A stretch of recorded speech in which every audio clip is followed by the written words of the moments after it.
Good morning, sir. Good morning, how are you? It's a pleasure to be here this morning. Thank you all very much. And look at this great initiative. Cleaning of the Versova beach. It's an honor for me to be here with Afroz Shah, who's going to be coming here, who I'll be meeting very soon. And I'm very, very grateful to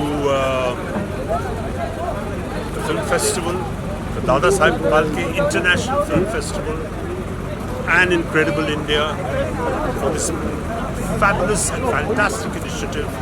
We're here at Versova Beach, Mumbai, 7:30 in the morning. Come, all of you, all over the country, everywhere, wherever you are. Keep the environment clean, keep your homes clean, keep our streets clean, keep our lives clean. Thank you very much. My name is Dalip Tahil. It's an honor for me to be here. Thank you. Thank you. It's an absolute honor to meet you. Thank you so much for this invitation. Absolutely, and I'm with you. Let me say that it's an absolute honor to be here with you. And this gentleman who's devoted so much of his time and energy. Put your mask down, you don't feel shy here. Lovely. Tell me, what should I do? What should Stop cleaning Let's up. go.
तो मेरी दलीप ताहिल की तरफ से आप सबको प्रणाम और सबको नमस्कार। हम यहाँ आए हैं आज। पहले तो मैं ये कहना चाहूँगा कि Dada Saheb Phalke international film festival की तरफ से, इनक्रेडिबल इंडिया की तरफ से और CSR की तरफ से मुझे सौभाग्य है कि मुझे यहाँ बुलाया गया आज वर्सोवा बीच और हमारे इन्वायरमेंट को ध्यान रखते हुए इस बीच को साफ करना है। मेरा मैसेज आप लोगों के लिए आज ये है कि चाहे ये मुंबई में हो, वर्सोवा बीच में हो या कहीं भी हो, समस्त भारत में अब बहुत महत्वपूर्ण समय आ गया है। बहुत महत्वपूर्ण है कि हम अपने इन्वायरमेंट को स्वच्छ रखें। हमारी निजी जो ज़िंदगी है वहाँ पर भी हम क्लीनलीनेस और स्वच्छ भारत का सोचें और जहाँ भी हम रहते हैं और जहाँ भी हम हैं ये करना चाहिए हमें और इस पे हमें ध्यान देना चाहिए, इसको महत्व देना चाहिए, इसको अहमियत देनी चाहिए हमें, क्योंकि इसके बगैर अगर हमने इस पे ध्यान नहीं दिया तो जो आने वाले पीढ़ियाँ हैं उन्हें ये धरती पे उन्हें कुछ नहीं मिलने वाला है, सब खराब। अभी हम वहाँ थे, कितनी चीज़ें निकल रही हैं, समुंदर वापस कर देता है हमें बीच कृति, प्लास्टिक, ये सब चीज़ें हमें समुंदर के अंदर या कहीं भी बाहर सिर्फ वेस्ट पेपर बास्केट में हो वहीं डालना चाहिए। तो मैं विनती करता हूँ आप लोगों से, जो भी ये प्रोग्राम सुन रहा है, कि प्लीज़ आप जुड़ जाएं हमारे साथ और इन्वायरमेंट को ध्यान रखें। छोटी छोटी चीज़ें होती हैं, आपके हाथ में कागज़ हो, वो ख़त्म हो गया, मूंगफली है, मूंगफली के कागज़ खा चुके तो उसको ज़मीन पे मत फेंको, रास्ते पे सड़क पर मत फेंको, कहीं ना कहीं कोई डब्बा देखो या किसी जगह देखो जहाँ आप रख सकते हैं। क्योंकि ये ऐसी छोटी छोटी चीज़ें अगर हर व्यक्ति इस देश में छोटी छोटी चीज़ें करे अपने लिए और अपने साथियों के लिए, तो मुझे पूरी उम्मीद है और मैं विश्वास रखता हूँ कि हम इस धरती को और समस्त भारत को जहाँ हम रहते हैं उसे हम सुधार पाएंगे और जो आने वाली पीढ़ियाँ हैं और हम उनके लिए भी, हमारे बच्चों के लिए, हमारे पूरी जो हमारे परिवार हैं उनके लिए ये हम ऐसी जगह छोड़ जाएं जहाँ वो कहे कि भैया हमने कुछ धरती के लिए कुछ किया हमने। बहुत बहुत धन्यवाद आप सबका। और एक बार फिर मैं Dada Saheb Phalke international film festival को, इनक्रेडिबल इंडिया को बहुत बहुत धन्यवाद देता हूँ। मुझे यहाँ बुलाया, मुझे ये मौका दिया आप लोगों से बात करने का। बहुत प्रणाम, धन्यवाद। मैं अपना NCC बटालियन का मैं इसका कमांडिंग ऑफिसर हूँ, कर्नल तुषार जोशी, और मैं महाराष्ट्र NCC डायरेक्टरेट की तरफ से यहाँ पर अपने कैडेट्स और अपने एसोसिएट NCC ऑफिसर को लेके मैं यहाँ पर बीच क्लीनिंग में आया हूँ। और मैं Dada Saheb Phalke international film festival जो ग्रुप है, इनका टीम है, इनके साथ मैं जुड़कर इस काम में हम लोग शामिल हुए हैं। हमारा एक मुहिम स्टार्ट हुई है, पुनीत सागर करके मुहिम स्टार्ट हुई है और NCC इसकी, तो उसके तहत हमने इनको ज्वाइन किया है। और मैं सबसे यही निवेदन करता हूँ कि अपने इन्वायरमेंट को, अपने सिर्फ बीचेस ही नहीं, बाकी वाटर फ्रंट्स है, बाकी के प्लेसेस है, अपने प्लेसेस है, घर के पास, सोसाइटी में, स्टेट में, पूरे देश में अपनी जगह को साफ़ रखें। इतनी छोटी सी कोशिश सारे हिंदुस्तान को साफ रख सकते हैं। सर आपसे जानना, थैंक यू। आप क्या कहेंगे सर, आपका एसोसिएशन और जो अवार्ड्स हो रहे हैं उसके बारे में कुछ बताइए कि क्या कौन से फिल्म रहेंगे, कौन से प्रेस्टीजियस लोग आएंगे इस अवार्ड में? जी, दादा साहब फाल्के अंतर्राष्ट्रीय फिल्म महोत्सव का मैं एक छोटा सा सदस्य हूँ और मिनिस्ट्री ऑफ INV में मैं CBFC पैनल बोर्ड मेंबर हूँ। स्पेशली मैं इसको कार्यक्रम को अटेंड करने के लिए दिल्ली से आया हूँ। और दादा साहब फाल्के के बारे में कुछ कहने से पहले मैं छोटी सी अपनी बात को रखना चाहता हूँ। DPIF जो टीम है, ये हमारे प्रधानमंत्री जो नरेंद्र मोदी जी हैं, 2014 में उनके द्वारा उनके प्यार और मोहब्बत और उनके वित्त को जितना प्यार करते हैं, सिनेमा को जितना प्यार करते हैं, उनके आशीर्वाद से शुरुआत हुई थी। DPIF हमेशा गवर्नमेंट की सिस्टर ऑर्गेनाइजेशन की तरह काम करती है। चाहे इनक्रेडिबल इंडिया हो, मिनिस्ट्री ऑफ आईएनबी हो, टूरिज्म हो, सबके साथ 2014 से लगातार अच्छे कार्य कर रही है। आज हम देश नहीं पूरे वर्ल्ड को मैसेज देना चाहते हैं, बीच को स्वच्छ रखें, से हमारा वातावरण, हमारा एनवायरनमेंट स्वस्थ और सुंदर रहेगा। दादा साहब फाल्के DPIF 2022 का प्रेस कॉन्फ्रेंस ताज में 15 जैन को होने वाला है, जिसमें हम अनाउंस करेंगे कौन कौन से 2021 में बेस्ट एक्टर जो अच्छे कार्य किए हैं उसको अवार्ड से सम्मानित किया जाएगा। मेन इवेंट हमारा G5 पे लाइव टेलीकास्ट है जो 20 फरवरी ताज में संपन्न होगा। उसमें जितने भी अवार्डी हैं 2021 में जो अच्छे कार्य किए हुए हैं उसको हम इनवाइट करेंगे, और अभी उनका जो भी सिलेक्शन है जूरी पैनल के पास में है, तो मैं सर उसके बारे में अभी चर्चा नहीं कर सकता हूँ। धन्यवाद। मीडिया हमारा चौथा स्तंभ है। मीडिया को हमेशा हम प्यार करते हैं, आशीर्वाद देते हैं कि आप लोग जो कार्य करते हैं वो देश में आर्मी से कम नहीं है। थैंक यू, धन्यवाद।